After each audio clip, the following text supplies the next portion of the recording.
사우디가 지금 발칵 뒤집혔습니다. 무려 2조 원짜리 초대형 발전소 계약을 한국과 체결하면서 중국, 미국, 유럽이 한꺼번에 뒤통수를 맞았기 때문인데요. 처음에 사우디 전력공사 이사회는 중국이 더 싸고 미국이 오랜 동맹국이며 유럽이 친환경 기술이 뛰어난데 왜 하필 한국이냐며 지적했고, 현지 언론에서는 한국이 왜 최종 후보에 든 건지조차 도저히 이해가 안 된다는 의혹까지 제기했습니다. 하지만 한국은 단 한 번의 발표로 사우디 전체를 사로잡을 수 있었고, 이제는 빈살만 왕세자까지 나서서 한국만한 곳이 없다는 선언까지 내뱉었다고 하는데요. 그렇다면 결국 미국, 유럽, 중국에서조차 무릎을 꿇을 수밖에 없었던 한국만의 비밀무기가 대체 뭐였는지 함께 알아보러 가실까요? 안녕하세요. 저는 사우디 전력공사에서 발전소 건설 총괄 책임자로 일하고 있는 오마르입니다. 매일 아침 저는 제 사무실에 도착하자마자 공사 진행 상황부터 확인하는 습관이 있습니다. 평소와 다름없던 어느 날 아침, 메일함을 확인하다가 이사회에서 온 메일을 보게 됐어요. 사우디 미래 전력 안보를 위한 복합화력발전소 건설 계획 승인이라는 제목이었죠. 처음에는 그저 또 하나의 발전소 건설 프로젝트라고만 생각했습니다. 이메일 내용은 복합화력발전소 2기를 최대한 빠른 시일 내에 착공해야 한다는 거였는데, 이런 프로젝트는 우리 SEC에서는 흔한 일이었거든요. 사우디가 특히 전력 수요가 빠르게 증가하고 있는 나라니까요. 하지만 메일을 자세히 읽으면서 갑자기 등줄기에 식은땀이 흘렀습니다. 이번 프로젝트가 단순한 발전소 건설이 아니라는 문구가 눈에 들어왔거든요. 이번 복합화력발전소는 사우디 전력망의 심장부에 해당하는 핵심 시설이며, 여름철 정전 사태를 방지할 마지막 보루라는 문장을 보는 순간 가슴이 철렁 내려앉았어요. 이사회가 복합화력발전소 2기를 조속한 시일 내에 건설을 시작하라고 지시했죠. 평소라면 담담하게 받아들였을 지시였지만 이번에는 손이 떨리기 시작했습니다. 머릿속에서 어린 시절 기억이 물밀듯이 쏟아져 나왔거든요. 10살 무렵의 일이었어요. 저희 가족은 사막 한가운데 야자수 농장을 운영하고 있었습니다. 지하수를 끌어올리는 펌프로 농장을 유지했는데 어느 날 대규모 정전 사태가 일어났죠. 전기가 끊기면서 지하수 펌프가 멈췄고 마침 그때 사막 폭풍이 불어닥쳤어요. 우리 가족이 평생 일궈온 야자수와 작물이 하루아침에 모조리 말라 죽어버렸습니다. 무엇보다 아버지의 표정이 잊히지 않았어요. 평생 자신의 땀으로 일군 농장이 무너지는 모습을 본 아버지는 그 충격으로 결코 재기하지 못했죠. 그날 이후로 저는 전력 안정이 사우디의 미래라는 신념을 가슴에 새겼습니다. 사무실로 들어온 왕세자실 직원의 목소리에 깊은 생각에서 깨어났어요. 오마르 씨, 무함마드 빈 살만 왕세자께서 이번 프로젝트의 중요성을 특별히 강조하셨습니다. 시간이 없어요. 빠르게 진행해주세요. 그 말을 듣는 순간 어깨가 한층 무거워졌죠. 이제 단순한 발전소 건설이 아니라 사우디의 미래가 달린 중대한 임무가 제 어깨에 지워진 것이었습니다. 특히 사우디는 지금 역사적인 변화의 시기를 맞고 있었어요. 무함마드 빈 살만 왕세자가 추진하는 비전 2030으로 네옴시티, 홍해 프로젝트 같은 초대형 국책 사업이 줄줄이 진행 중이었습니다. 게다가 석유 의존도를 낮추기 위해 자동차, 화학, 금속, 제조업 분야 투자도 폭발적으로 늘어나고 있었죠. 매일 신문을 펼치면 새로운 메가 프로젝트가 발표되고 있었어요. 이런 상황에서 전력 수요는 그야말로 하늘을 찌를 듯이 늘어나고 있었습니다. 더구나 사우디는 출산율이 높고 외국인 노동자 유입도 많아 인구가 급팽창하고 있었죠. 리야드나 제다 같은 주요 도시로 사람과 산업이 물밀듯이 몰리면서 전력 소비량이 계속 증가하고 있었습니다. 특히 무더운 여름철에는 에어컨 사용으로 전력 소비가 정점을 찍어 전력 공급에 엄청난 부담이 됐어요. 한여름에는 낮 기온이 50도를 넘나드는 사우디에서 에어컨 없는 생활은 상상할 수 없는 일이니까요. 그런데 현실은 더 심각했습니다. 일부 지역의 낡은 발전 설비가 잦은 고장과 정전 사태를 일으키고 있었거든요. 이대로 가다간 올여름 대규모 정전 사태가 일어날 수도 있었죠. SEC는 향후 5년에서 10년간 매년 수기가와트급으로 발전소를 늘려야 한다는 비상계획을 발표한 상황이었습니다. 그 중에서도 이번에 제가 맡은 복합화력발전소 2기 건설은 가장 시급한 핵심 사업이었어요. 프로젝트를 시작하기 위해 가장 먼저 할 일은 건설을 맡을 회사를 선정하는 것이었습니다. 중국 국영 건설사, 미국 대형 건설사, 유럽의 독일과 프랑스와 영국이 합작한 컨소시엄, 그리고 한국의 두산에너빌리티가 유력 후보로 떠올랐어요. 모두가 우리가 가격도 싸고 공사 기간도 빠르고 기술도 최고라며 적극적으로 어필하고 있었죠. 원래는 각 회사와 1대1로 면담과 발표를 진행하려 했습니다. 하지만 시간이 촉박했어요. SEC 이사회에서 시간이 없으니 내 나라 기업이 함께 발표를 진행하자고 결정했죠. 공개 경쟁이라 각국이 서로 견제하고 공개 질문을 날릴 수 있어 마치 칼날이 번뜩이는 전쟁터 같은 살벌한 분위기가 예상됐습니다. 사실 이번 프로젝트는 단순히 저렴한 가격만 중요한 게 아니었어요. 대형 사업인 만큼 단가도 중요하지만 빠른 공사 기간 준수도 핵심이었습니다. 공사 기간은 건설 시작부터 완공까지 걸리는 시간을 말하는데 이 프로젝트는 정말 하루가 급했죠. 게다가 탄소 저감 기술 같은 환경 규제도 반드시 고려해야 했습니다. SEC 내부에서는 어느 한쪽만 잘한다고 되는 게 아니라 균형 잡힌 파트너가 필요하다는 목소리가 높아지고 있었어요. 저는 모든 후보 업체들의 자료를 밤새워 살펴보기 시작했죠. 중국은 초저가가 강점이었고 미국은 오랜 동맹국으로서의 신뢰와 첨단 기술을 내세웠습니다. 유럽 컨소시엄은 친환경 기술이 돋보였고요. 자료를 검토하다 보니 밤은 깊어가는데 이상하게도 한국의 두산에너빌리티에 자꾸만 눈길이 갔어요. 최근 5년간 사우디에서 6조 7천억 원 규모의 발전과 담수 프로젝트를 잇따라 수주하며 놀라운 신뢰도를 쌓아온 회사였거든요. 자프라 가스 열병합발전소, 얀부사 담수 플랜트, 슈아이바3 담수 플랜트 등에서 공사 기간 준수와 품질을 모두 완벽하게 달성했다는 평가가 있었습니다. SEC 임원 중 일부가 한국은 약속한 시간에 공사를 정확히 마친다며 호의적인 평가를 하고 있다는 이야기도 들었죠. 특히 눈에 띄는 점은 두산에너빌리티가 세계에서도 손꼽히는 대형 가스터빈 독자 기술을 갖고 있다는 점이었습니다. 대형 가스터빈은 복합 화력 발전의 핵심 설비로 연료를 태워 전기를 생산하는 발전소의 심장과 같은 부품이에요. 자동차로 치면 엔진과 같은 역할을 하는데 이걸 다른 회사의 기술 라이선스 없이 자체 생산과 개발이 가능하다는 점이 정말 대단한 강점이었죠.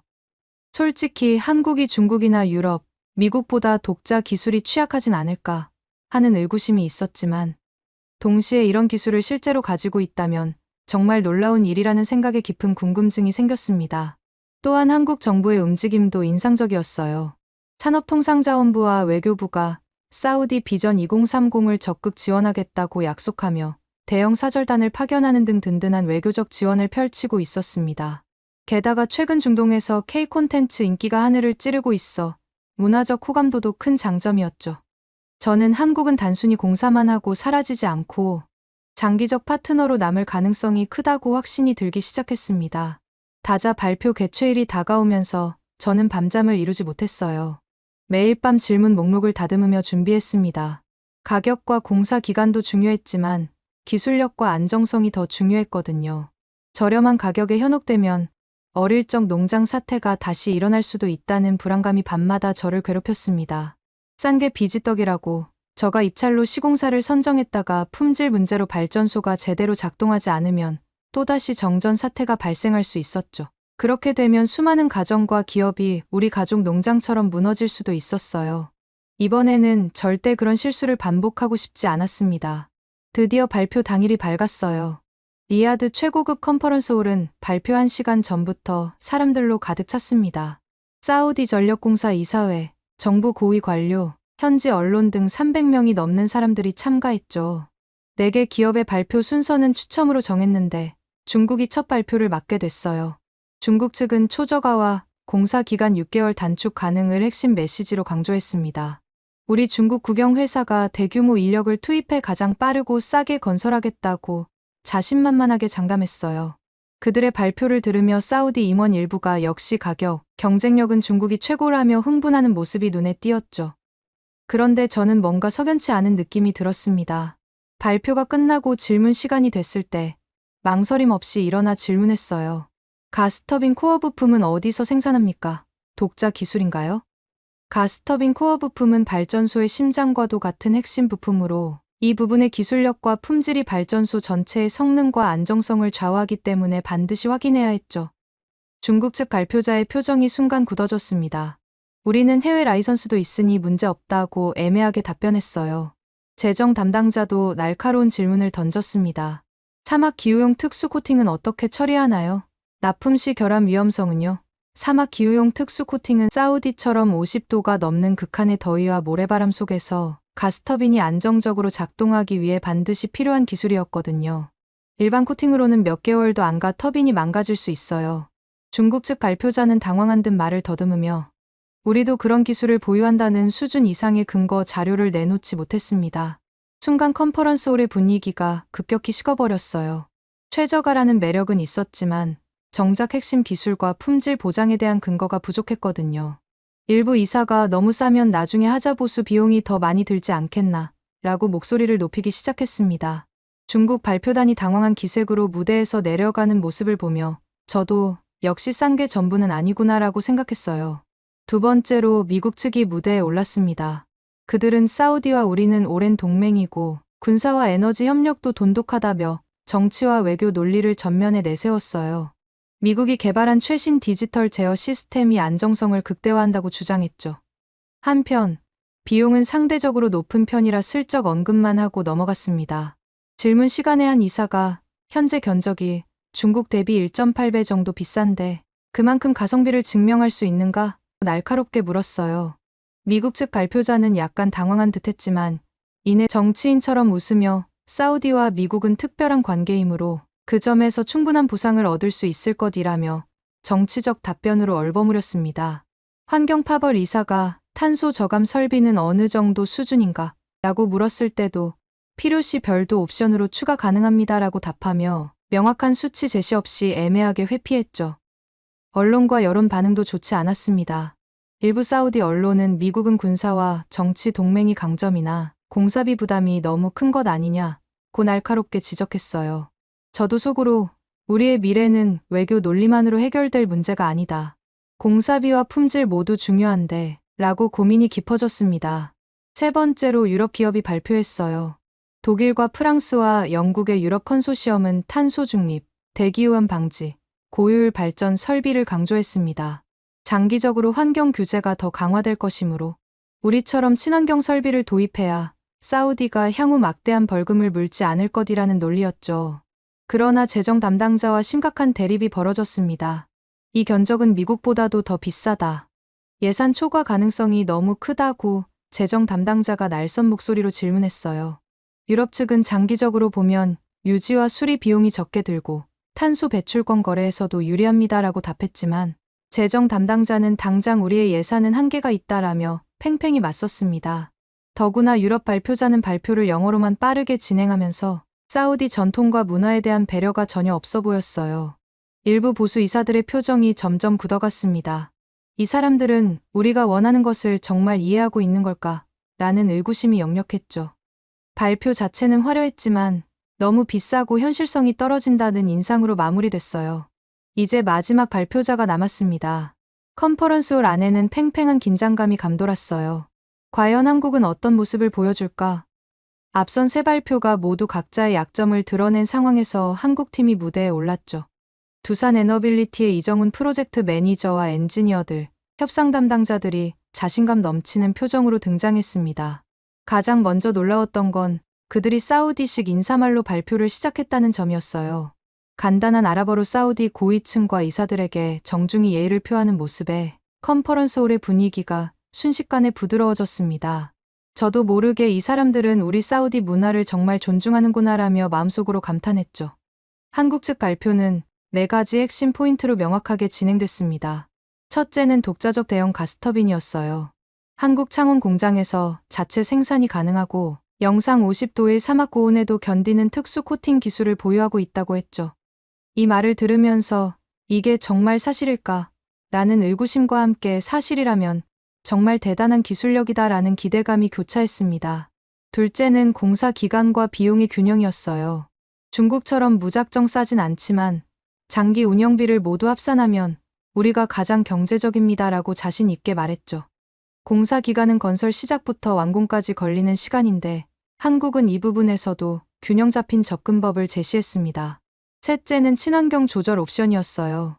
유럽 수준의 친환경 설비를 선택 가능한 옵션으로 만들어 예산 범위 내에서 맞춤 설계가 가능합니다라고 했습니다. 마지막으로 장기 운영과 정비 파트너십을 강조했죠. 저희는 건설만 끝내고 떠나지 않습니다. 사우디 인력 교육과 기술 이전을 통해 10년, 20년 함께하겠습니다라는 약속에 이사회 의원들이 고개를 끄덕이기 시작했어요. 이어진 질의응답 시간이 가장 흥미진진했습니다. 사우디 이사회에서 2개월 이상 공사 기간 단축이 가능한가? 라고 물었는데 한국 측은 모듈화 시공으로 한두 개월 단축은 현실적이고 품질 희생 없이 가능합니다라고 명확하게 답했죠. 정말 가스터빈을 완전 독자 생산하느냐는 질문에는 R&D 센터에서 진행한 실증 테스트 결과 자료를 준비해와서 즉석에서 공개했어요. 모든 질문에 정확한 수치와 데이터로 답변하는 모습이 정말 인상적이었습니다. 그런데 갑자기 중국 측에서 끼어들어 질문을 던지기 시작했어요. 가격이 우리보다 높은데 이는 사우디에 불리합니다라는 지적에 한국 측은 전혀 당황하지 않고 장기 유지와 보수, 부품 교체 비용까지 합하면 총 비용은 오히려 저희가 훨씬 경제적입니다라고 자신 있게 답했습니다.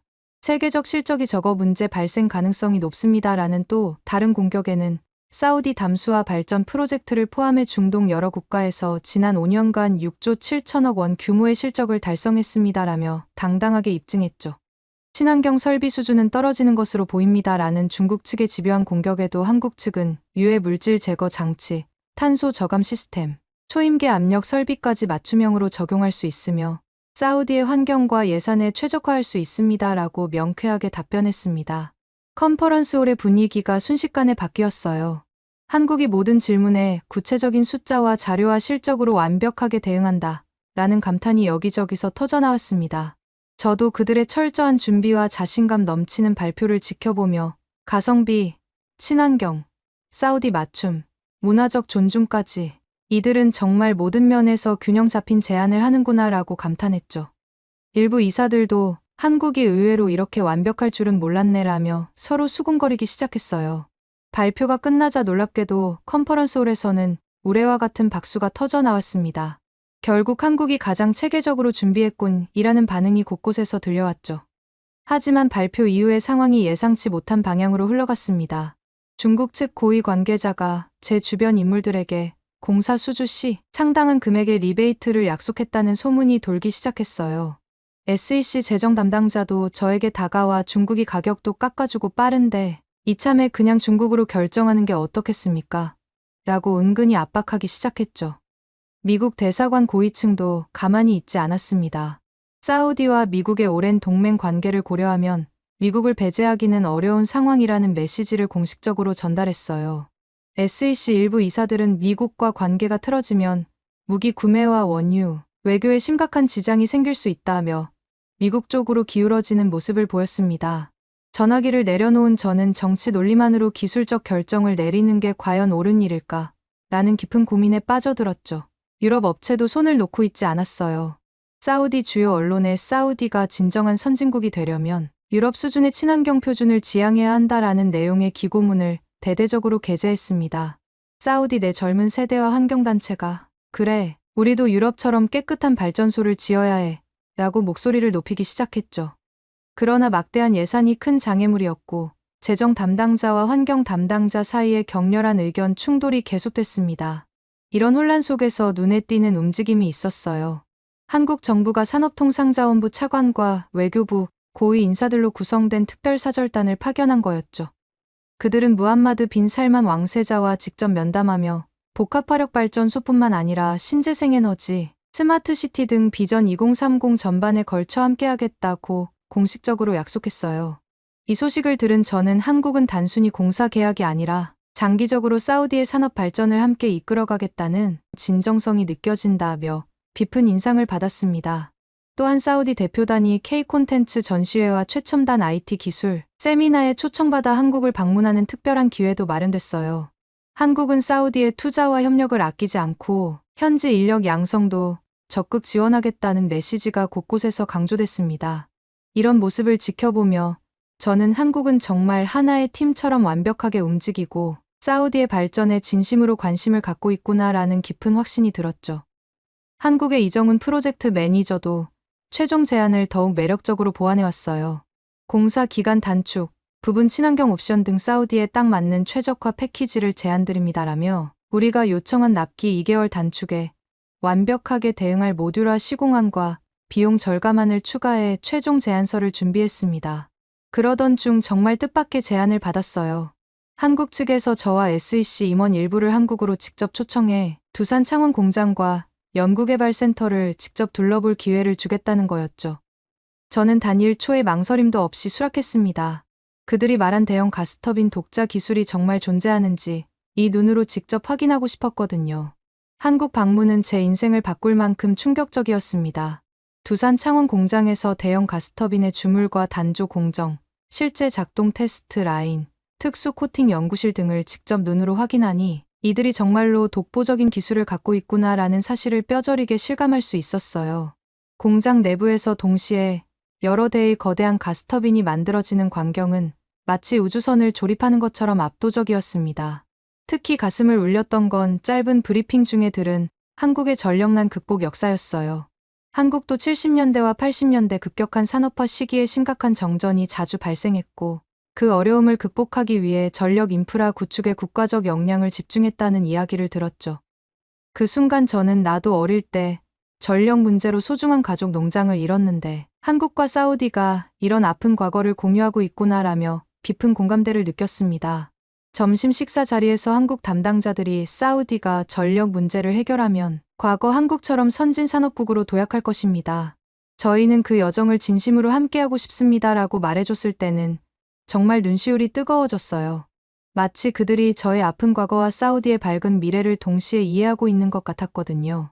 그날 밤 호텔 창문을 통해 서울의 화려한 야경을 바라보며 깊은 생각에 잠겼습니다.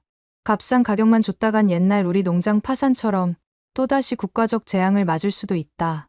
한국이야말로 우리 사우디의 진정한 미래 동반자가 될 수 있을 것이라고 확신했어요. 그래서 반드시 이사회에 한국안을 강력히 추천해야겠다고 굳게 마음먹었습니다. 하지만 최종 이사회 표결을 하루 앞둔 날 예상치 못한 심각한 반발이 터져나왔어요. 보수 계열 이사들 중 두세 명이 주요 언론과의 인터뷰에서 중국이 더 유리하다. 납기가 더 빠르고 가격도 훨씬 저렴하지 않은가 공개적으로 주장했죠. 미국 지지 세력도 사우디와 미국의 오랜 동맹 관계를 고려하라며 목소리를 높였고 이사회는 난장판이 되어버렸습니다. 결정의 순간 운명의 최종 이사회가 열렸어요. 회의실은 긴장감으로 숨이 막힐 지경이었습니다. 왕세자의 측근이 공사를 반드시 2개월 이상 단축해야 하며 예산 초과도 절대 최소화해야 한다고 다시 한번 강력히 강조했죠. 이 말에 회의실의 공기가 더욱 무거워졌어요. 저는 떨리는 마음을 진정시키며 준비한 한국 측 최종 제안을 발표했습니다. 모듈화 시공 방식으로 한두 개월 공사 기간 단축을 확실히 보장하고 장기 운영과 정비 지원을 통해 전체 비용을 대폭 절감할 수 있으며 환경 설비는 사우디의 필요와 예산 범위 내에서 최적화된 맞춤 설계가 가능하다는 내용이었죠. 또한 두산의 과거 공사 실적과 재무적 안정성을 증명하는 모든 자료도 함께 제출했습니다. 이사들은 쉽게 결정을 내리지 못했어요. 중국, 미국, 유럽이 이 모든 조건을 만족시키지 못했는데 한국은 정말 이 모든 것을 다 갖추고 있는 건가? 라며 의심 어린 질문을 던졌습니다. 저는 한국 방문에서 직접 본 모든 근거와 자료를 바탕으로 확신해 찬 목소리로 설명했어요. 회의실은 치열한 논쟁으로 몇 시간이 흘렀습니다. 마침내 표결 순간이 왔고 손에 땀이 흐르는 긴장감 속에서 극적인 차이로 한국안이 최종 통과됐어요. 중국과 미국, 유럽 측 인사들이 굳은 표정으로 자리를 떠났고 저와 SEC 이사들은 결코 쉽지 않은 결정이었지만 한국이 모든 면에서 가장 균형 있고 믿을 수 있는 파트너라는 결론을 내렸습니다. 서명식 날은 마치 축제 같았어요. 리야드 최고의 컨퍼런스홀에서 무함마드 빈 살만 왕세자가 직접 참석한 가운데 사우디와 한국 대표들이 수조 원 규모의 역사적인 계약에 서명했죠. 수백 대의 카메라 플래시가 쉴 새 없이 터졌고 K 엔지니어링의 기적, 미국과 중국, 유럽을 모두 제치고 대형 프로젝트 수주 제목의 뉴스가 전 세계 언론을 장식했습니다. 한국 정부 대표도 참석해 사우디와 한국의 전략적 협력이 새로운 차원으로 격상되었다며 감동적인 축사를 전했어요. 가장 가슴 벅찬 순간은 저와 두산의 이정훈 프로젝트 매니저가 나눈 뜨거운 악수였습니다. 여러분들이 보여준 기술력과 진심 어린 태도가 저를 완전히 확신시켰습니다. 이건 단순한 발전소 건설이 아니라 사우디의 미래를 함께 만들어가는 일입니다라고 제가 말했죠. 이정훈 매니저는 환한 미소로 저희는 사우디의 전력난을 반드시 해결하고 함께 더 밝은 미래로 나아가겠습니다라고 화답했어요. 사우디 언론은 한국, 사우디 문화를 깊이 존중하고 장기적 파트너십을 제안한 점이 가장 높은 평가를 받았다고 극찬했습니다. 한국 언론은 K 엔지니어링의 저력, 사막 한가운데서 세계 최고 기술력을 증명해냈다. 제목의 특집 기사를 쏟아냈어요.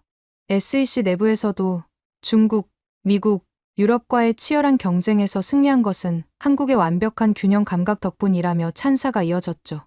심지어 CNN과 BBC 같은 세계적 언론도 사우디와 한국의 대규모 계약, 체결이 중동 전력 시장의 지형을 완전히 바꿀 것이라고 전망했습니다. 어릴 적 전력난으로 소중한 가족 농장을 잃었던 제가 이제는 사우디의 미래, 전력을 책임지는 자리에서 한국과 손잡고 새로운 시대를 열어가게 됐어요. 이건 단순한 상업적 계약이 아니라 기술력과 진정성, 그리고 서로에 대한 깊은 존중이 만들어낸 역사적인 승리였습니다. 이제 사우디는 한국과 함께 더 밝고 안정적인 미래를 향해 힘차게 나아갈 준비가 되었어요. 그래서 그러는데 한국의 자랑이 있으면 말씀해 주실 수 있나요? 제가 모르는 한국의 자랑이 많은 것 같은데 어떤 게 더 대단한지 알고 싶어 여쭤봅니다. 중국 문화 싹 다 베껴서 만든 파묘 같은 영화를 만드는 한국 여행 담당자를 한다고? 접는 게 좋을걸? 여기 한 중국인이 금발 머리를 한 서양 여성에게 조언을 하고 있네요. 잠자코 중국인의 말을 듣고 있던 이 여성이 이내 한마디를 하자 중국인은 도망가 버립니다. 대체 이들 사이에 무슨 일이 벌어진 건지 한번 알아보러 가실까요? 안녕하세요, 여러분. 제 이름은 샬롯이에요. 기후가 좋고 땅이 넓기로 유명한 호주에서 자랐죠. 저는 지금 시드니에 있는 한 여행사에서 일하고 있어요. 제가 하는 일이 뭐냐고요? 여행 상품을 기획하고 손님들 문의도 받고 여행 일정도 짜고 있어요. 꽤 바쁘지만 보람찬 일이에요. 그런데 요즘 우리 회사에서 완전 특별한 프로젝트를 진행하고 있어요. 그게 뭐냐면 바로 한국 여행 상품을 새로 내놓는 거예요. 제가 이 소식을 듣고 얼마나 신났는지 몰라요. 제가 가장 좋아하는 나라가 한국이거든요. 처음에는 단순하게 BTS 때문에 한국을 알게 되었어요. 칼군무에 잘생긴 사람들이 노래까지 잘하니까 처음 노래를 듣자마자 푹 빠져버리더라고요. 이것저것 한국에 대해 또 재밌는 것이 없을까? 하고 궁금해서 찾아보니 넷플릭스에 올라오는 K-드라마도 너무 재밌는 거 있죠? 제가 진짜 얼마나 K-드라마를 좋아하냐면요. 자막으로 보기 싫어서 오징어 게임을 70번이나 보면서 한국어를 공부했다니까요. 물론 그걸로 완벽해지지 않아서 한국어 학원까지 다녔지만요. 아직도 현지인 만큼 할 수는 없겠지만 웬만한 대화는 자신이 있습니다. 사실 호주에서는 해외여행을 갈 때 미국이나 유럽 쪽을 많이 가고 아시아 쪽으로는 일본으로 많이 계획을 해요. 그런데 최근 들어 우리 회사를 찾는 손님들 중에 한국 여행을 문의하는 분들이 부쩍 늘었대요. 우리 방탄소년단 오빠들 효과 때문일까요? 제가 한국에 대해 관심이 많고 한국어를 잘한다는 소문이 퍼져서인지 회사에서도 한국 관련 업무는 주로 제가 도맡아 하고 있죠. 아무튼 대표님께서 저를 따로 불러서 저보고 특별히 한국 전문 여행 상품을 기획해 보라고 하더라고요. 저는 그 말을 듣자마자 속으로 환호성을 얼마나 질렀는지 몰라요. 저는 사실 중국 쪽 패키지를 담당하고 있었는데 기획 때문에 직접 중국에 방문하면 너무 스트레스 받았었거든요. 중국에 여행 갈 때마다 느낀 건 중국인들은 항상 친절하지 않고 지나가다가 모르는 것이 있어서 물어보면 그거마저도 무시하고 휙 지나갈 때가 많았죠. 길거리에 쓰레기도 너무 많기도 하고 음식도 맛집이 별로 없어서 좀 먹을 만한 곳을 찾는 것도 얼마나 힘들었는지 몰라요. 중국 담당을 하기 싫은 것을 겉으로 티를 낼 수도 없는 노릇이고 계속 스트레스만 받아왔었거든요. 그런데 제가 한국어를 공부하고 한국에 대해 잘 아는 것이 이렇게 도움이 될 줄이야. 너무 기분이 좋아. 과거의 저를 얼마나 칭찬했는지 몰라요. 저는 그 다음 날부터 회사에 칼같이 출근해서 반드시 한국 패키지 여행을 성공시키겠다라고 다짐하면서 열심히 기획했어요. 다시 중국 패키지 기획 쪽으로는 죽어도 가기 싫었거든요. 그렇게 노트북 앞에 앉아서 한국 여행 정보며 블로그며 돌아다니면서 머리를 싸매고 있는데 제 직장 동료 수양이가 다가오더니 뜬금없는 소리를 하는 거 아니겠어요? 샬롯, 너무 속상하겠다. 중국 패키지 기획이 샬롯의 커리어에도 도움이 많이 될 텐데 갑자기 한국 쪽 기획으로 발령이라니 딱 봐도 망할 수밖에 없는 여행지잖아. 지금이라도 내가 대표님한테 잘 말해볼 테니까 중국 기획팀으로 바꿔달라고 하는 것 어때? 한국에 가봤자 다 중국에 있는 것을 베낀 것뿐이라서 여행하시는 분들도 재미없을 거라고. 아무리 좀 바꿔서 베꼈다고 해도 원조인 중국이 있는데 어떤 흥미가 있겠어. 김치나 한복도 다 중국 걸 베낀 거잖아. 한국 쪽 고객들은 BTS 때문인데 이전에 부채춤 춘 것도 중국 걸 베낀 건데 그런 거 알면 더 실망하고 한국에 대해 이미지가 안 좋아질 뿐이라니까. 요즘 중국에 있는 내 친구들 사이에서도 파묘라는 영화 때문에 이슈인 것 같더라고. 파묘가 중국 문화를 베꼈다라는 말도 되게 많던데 그런 나라에서 진행하는 패키지 담당자 해봤자 너만 안 좋다니까. 망하기 딱 좋잖아. 저는 수양이가 하는 말을 듣고 깜짝 놀랐어요. 아니, 이게 무슨 헛소리야? 수양은 중국 출신이라 중국 문화에 대한 자부심이 대단한 친구거든요. 평소에도 이런저런 자기 나라가 최고다라는 발언을 많이 하긴 했는데 이건 좀 심하잖아요. 게다가 저는 한국어와 더불어 한국 문화에 관심이 많아서 이것저것 찾아보고 공부도 많이 했단 말이에요. 김치나 한복의 유래, 한국 전통 예술의 특징 같은 것들도 나름대로 잘 알고 있거든요. 그래서 수양이가 한 말은 여러모로 저한테 거짓말을 치고 있다는 걸 단번에 알아차렸죠. 수양, 근거 없는 소리 그만해. 한국이 중국 문화를 베꼈다고 하는데 정말 그게 맞는 말이야? 확실한 증거라도 있어? 아직 중국 쪽에서도 개봉 안 한 파묘를 너 친구들은 어떻게 본 건데? 중국 쪽에서 한국이 중국을 베꼈다고 주장할 때가 많은데 항상 증거 없이 우기기만 하더라. 수양이는 제 말에 할 말을 잃은 건지 얼굴이 벌개지더니 고개를 숙이고 슬그머니 자리를 떴어요. 쫓아가서 한국 문화에 대해 좀 더 설명해주고 싶었지만 제가 그렇게 열심히 말해봤자 귓등으로 듣지도 않을 테니 굳이 그럴 필요까진 없다고 생각했어요. 어차피 수양은 한국을 폄하하려는 자기 고정관념에 빠져서 제 말을 제대로 듣지도 않을 테니까요. 하지만 한편으로 수양이 때문에 더 열이 받치더라고요. 사실 제가 이렇게 한국 문화와 한국을 좋아하긴 하지만 한 번도 한국을 가본 적은 없었거든요. 계속 중국 담당을 하느라 중국 쪽으로 답사하러 왔다 갔다 하기도 바빴거든요. 사실 이것도 핑계인 거 잘 알고 있어요. 그래서 저는 이참에 한국 패키지를 내놓기 전 현지 답사를 바로 가야겠다고 생각했죠. 수양이 다녀간 뒤로 저는 더 한국 패키지에 몰입해 준비했던 것 같아요. 완벽한 패키지를 기획하고 싶은 마음이 컸거든요. 대표님께 기획한 패키지를 보여드리니 바로 답사를 갔다 오라고 지원해 주시더라고요. 그렇게 일사천리로 한국행 비행기 티켓을 끊고 한국으로 향했답니다. 제가 한국에 도착했을 때 처음 느꼈던 감정은 정말 믿기지 않았어요. 도착하자마자 공항에서부터 중국이랑 얼마나 다른지 확 느껴졌었거든요. 인천공항에서 나오는 순간 온 몸으로 한국의 공기를 들이마셨어요. 일단 확실한 건 중국이랑 공기부터 다르다는 거였어요. 저는 입국 심사대를 통과하고 수화물을 찾느라 분주하게 움직였는데도 내내 얼굴에 미소가 떠나질 않더라고요. 드디어 한국에서의 첫걸음을 내디딘다는 게 너무 가슴 벅찼거든요. 공항에서 서울로 향하는 버스에 올랐을 때 창밖으로 보이는 풍경이 정말 인상 깊었어요.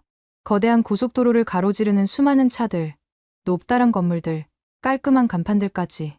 마치 영화 속 장면 같았달까요. 차창에 코를 바짝 붙이고 눈을 떼지 않고 바깥을 구경했던 것 같아요. 서울에 도착해서 호텔의 짐들을 풀자마자 또다시 두근거리는 마음을 안고 밖으로 나섰어요. 숙소에 있는 이 시간이 너무나도 아까웠었거든요. 그렇게 숙소 밖으로 나선 제 발걸음은 제일 먼저 기획한 경복궁으로 향했어요. 한국의 대표적인 궁궐을 한국 여행에 절대 빼먹으면 안 된다고 생각했거든요. 그렇게 경복궁에 도착했는데 정말 경복궁은 제 상상 이상이었어요. 경복궁 내부에 들어가기 전에는 아무리 넓어도 역 근처에 조그맣게 유지되고 있지 않을까 생각했거든요. 이렇게 웅장하고 아름다운 건축물들이 있을 줄이야. 주변에는 화려한 색채의 단청 장식들도 있고 전통 문양으로 꾸며진 궁궐들을 보면서 역시 한국 여행 왔을 때 경복궁은 절대 빼놓을 수 없는 곳이라고 확신을 했죠. 그야말로 눈이 부실 지경이었달까요? 깔끔하고 세련된 건물들 사이에 고요하게 지켜지는 궁궐이 너무나도 멋있다고 생각했습니다. 만약 조선시대로 간다면 한국은 이런 느낌이었을까 싶은 생각이 들었죠. 제가 경복궁을 기획에 넣은 이유는 또 하나 있었어요. 바로 한복 체험을 할 수 있기 때문이죠. 호주 사람들은 한국의 한복에 대해서 관심이 많거든요. 호주 쪽 전통의상을 보셨을지 모르겠지만 아무래도 호주는 다문화 국가이기 때문에 유럽인들이 들어와 정착하며 살아서 호주만의 전통의상이 없거든요. 그런데 한국은 한국만의 전통 이상이 있으니 호주 사람들이 얼마나 신기해하겠어요? 거기다가 한복이 얼마나 아름다운가요? 진짜 수양이 고구려 시대부터 이어온 한복을 중국 거라고 했을 때 얼마나 화가 나는지 몰라요. 한복 체험을 할 수 있는 곳으로 가보니 제가 입고 싶은 한복을 고를 수 있더라고요. 저도 한복에 대해서 나름 조사했다고 생각했는데 한복 체험관에 있는 한복을 보고서는 놀랄 수밖에 없었어요. 이렇게 많은 한복 디자인과 색상이 있는지 몰랐거든요. 그 중에서 오늘 사람들이 유독 많이 입고 다니던 파스텔 톤의 한복으로 도전해봤습니다. 화려하고 예쁜 색을 가진 둥근 저고리에 풍성하고 고운 치마를 갖춰 입어보니 정말 저도 한국인이 된 듯한 기분이 들었죠. 진짜 거울 앞에 서 있는 제 모습을 보고 깜짝 놀랐다니까요. 한국 사극 드라마에서나 나올 법한 공주가 된 것 같았거든요. 한복의 아름다운 곡선미에 완전 매료됐어요. 움직일 때마다 살랑살랑 펄럭이는 치맛자락도 정말 예뻤고요. 제가 원하는 색상대로 저고리랑 치마를 골라서 매칭시켜서 입을 수 있다는 것이 너무 재밌었고 예쁜 옷을 직접 입고 돌아다니니 기분이 너무 좋았습니다. 그렇게 한복을 입고 경복궁을 돌아다니는데 옛날 왕과 왕비들도 이런 복장을 입으면서 경복궁을 걸었을 생각하니 재미있더라고요. 이리저리 돌아다니다 보니 배에서 꼬르륵 소리가 너무 천둥처럼 나는 거 아니겠어요? 누가 들었을까 주위를 살펴보는데 다행히 아무도 안 들은 것 같더라고요. 경복궁 다음으로 기획한 곳은 삼계탕집에 가는 거였습니다. 고객분들을 데려와야 하니 제가 직접 먹어봐야 하지 않겠어요? 제 사심을 채우는 것 아닙니다. 오해하지 말아주세요. 삼계탕을 주문하고 기다리다 보니 검은색 뚝배기에 팔팔 끓고 있는 삼계탕이 나왔습니다. 제가 여기를 고른 이유는 다른 곳에 비해 국물이 걸쭉해서 맛있다는 후기가 많았었거든요. 뽀얗고 걸쭉한 국물의 맛을 보려고 하는데 살짝 두려운 게 아니겠어요? 뭔가 이 보글보글 끓는 게 진정되고 나서야 한 입 먹을 수 있을 것 같다는 생각이 들더라고요. 주변의 사람들을 보니 후추와 소금을 조금씩 넣고 있던데 저도 보면서 저런 걸 넣어서 먹어야겠구나 싶더라고요. 계속 기다려도 뚝배기 안에 있는 보글보글 끓는 게 없어지지 않아 저는 용기를 내서 한 숟가락 하기로 했습니다. 한 숟가락을 퍼서 후하고 불고 맛을 보니 생각보다 뜨겁지 않은 게 아니겠어요? 저는 입에 닿자마자 입천장과 혀를 댈 각오를 하고 한 입 한 거였는데 오히려 적당한 온도에 뜨끈하니 한국 사람들이 속이 풀리네하는 느낌이 어떤 느낌인지 바로 감이 오더라고요. 싱겁게도 먹어보고 주변 사람들처럼 후추와 소금을 더 쳐서 먹었는데 오히려 이게 저한테 간이 딱 맞더라고요. 짭짤하면서 후추의 알싸함이 느껴지면서 고소함까지 느껴지니 너무 맛있었어요. 거기에 닭고기 살은 어떡해요? 너무 부드럽고 쫄깃쫄깃하더라고요. 나중에 고객분들이 오게 된다면 후추와 소금은 필수로 넣어서 먹어보라고 꼭 제안해봐야겠다고 생각했어요. 그렇게 남은 일정을 마무리하고 내일을 기대하면서 잠에 들었어요. 왜냐하면 제가 가장 기대하던 게스트하우스를 가는 날이었거든요. 저는 여행 전부터 현지인들과 교류할 수 있는 게스트하우스에서 꼭 묵어보고 싶었어요. 제가 모르는 한국에 대해서 들을 수 있다는 것도 좋았고 숨은 맛집이 어딘지도 너무 궁금했거든요. 저녁이 되니 다들 한 곳으로 파티를 하러 모이는데 저도 한국인과 직접 대화해본 적이 없어서 되게 쭈뼛쭈뼛하고 있었거든요.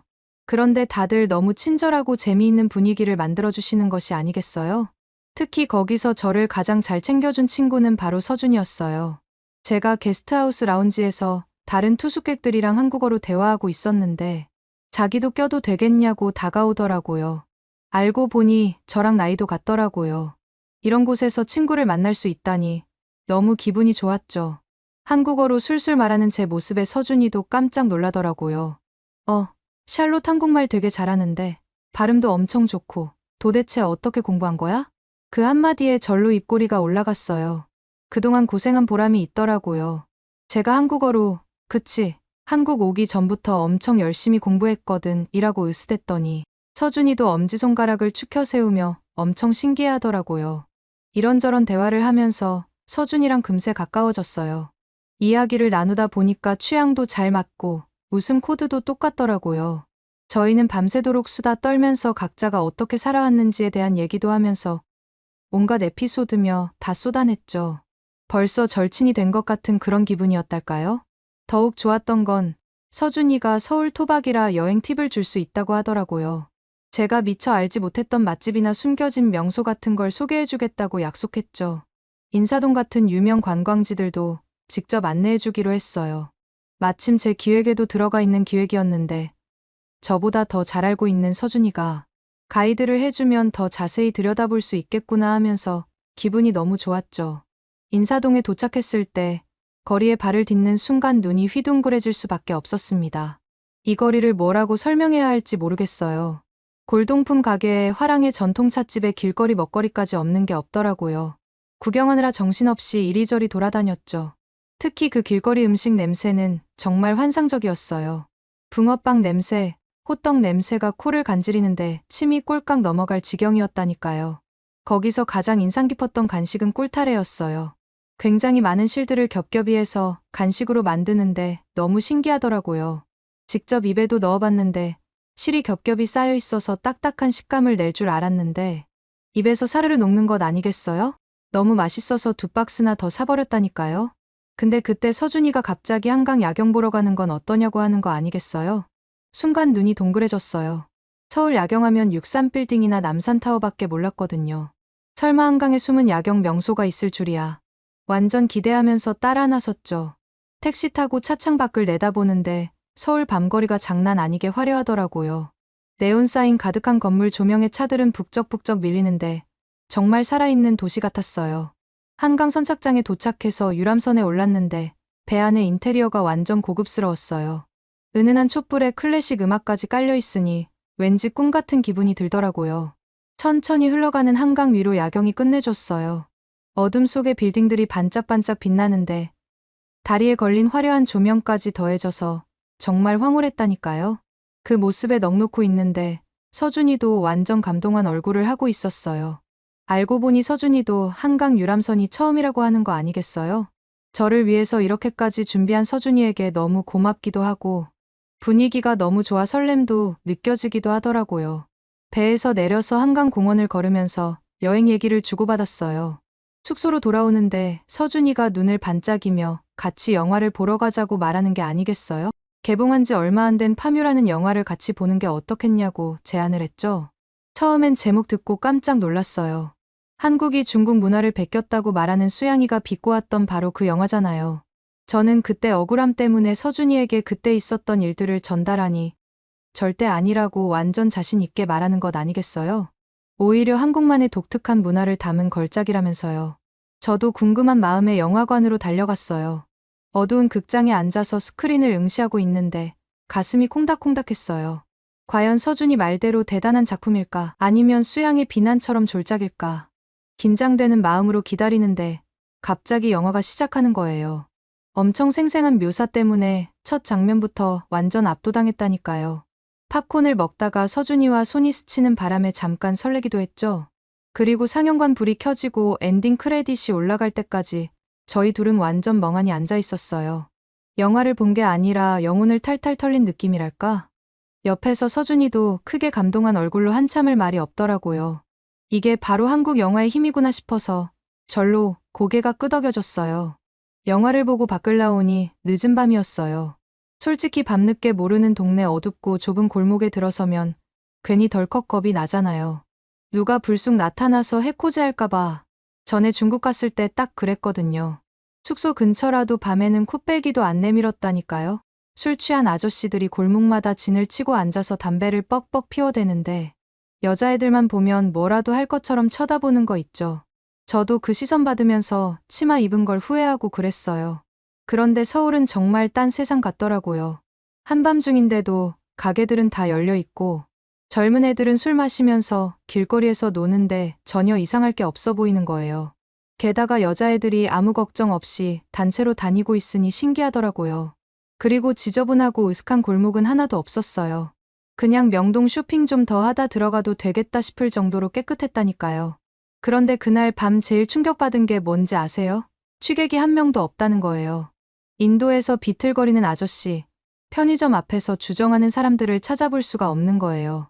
술집 문화가 너무 차분하고 교양 있어서 싸움이나 소란이 잘 안 일어나나 봐요. 심지어 길가에 주무시는 노숙자 아저씨들도 묵묵히 누워 계시더라고요. 중국처럼 갑자기 미쳐 날뛸 일은 없어 보였어요. 이런 경험 해보니까 한국이 또 새롭게 다가오더라고요. 범죄 걱정 없이 밤에 돌아다닐 수 있다는 건 정말 큰 자유잖아요. 누구나 차별 없이 공간을 누릴 수 있는 그런 기회 말이에요. 밤 12시가 넘어도 터덜터덜 걸어 다닐 수 있는 그 해방감. 외국인인 제가 봐도 참 멋지던데요. 어쨌든 한국에서의 나날들이 너무 알차서 시간 가는 줄도 몰랐어요. 정신 차려보니 슬슬 귀국할 때가 다 된 거예요. 아쉬운 마음이 굴뚝 같았지만 현실은 냉정하더라고요. 그래도 여행사에 복귀해서 제가 직접 기획한 한국 패키지 여행 상품을 내놓는 건 또 그만의 재미가 있었어요. 현지에서 직접 보고 느낀 걸 담아내니까 그 어느 때보다 확신이 섰거든요. 그런데 출시일 날 제가 기획한 패키지가 나가는 속도를 보고 깜짝 놀랐다니까요. 예약이 마구마구 들어와서 순식간에 매진됐대요. 회사에서도 칭찬 세례를 받았어요. 모두들 수고했다고, 덕분에 회사 매출이 쑥쑥 올랐다고 어깨를 두드려 주시더라고요. 한국통 샬롯이 된 것 같아서 으쓱한 기분이 들었어요. 앞으로 회사에서 한국 쪽 일은 다 저한테 맡기기로 했대요. 그걸 보던 수양은 혼자서 또 중얼거리면서 한국 욕이나 하고 있더라고요. 그런 수양을 본 저는 이번에는 그냥 넘어갈 수 없었죠. 수양, 너가 그러니까 항상 그 자리인 거야. 다른 나라를 욕할 게 아니라 배워야 할 점을 찾아서 너를 발전시켜야 하지 않겠어? 제 말을 들은 수양은 얼굴이 빨개지더니 다시 도망가더라고요. 이번 일을 계기로 저는 앞으로 한국에 자주 왔다 갔다 할 것 같아서 벌써 기대가 됩니다. 서준이와도 계속 연락하고 있고 다음번에 제가 한국에 갔을 때에도 서준이가 꼭 가이드해주기로 약속했어요. 다음번에 한국에 가면 어딜 가보는 게 좋을까요? 오늘의 사연은 어떠셨나요? 오늘의 사연이 마음에 드셨다면 좋아요만 한번 눌러주세요. 1초밖에 안 걸리지만 좋아요를 한번 눌러주시면 더 좋은 사연을 소개해드리는데 큰 힘이 된답니다. 긴 영상 시청해주셔서 감사합니다. 오늘도 행복한 하루 보내세요.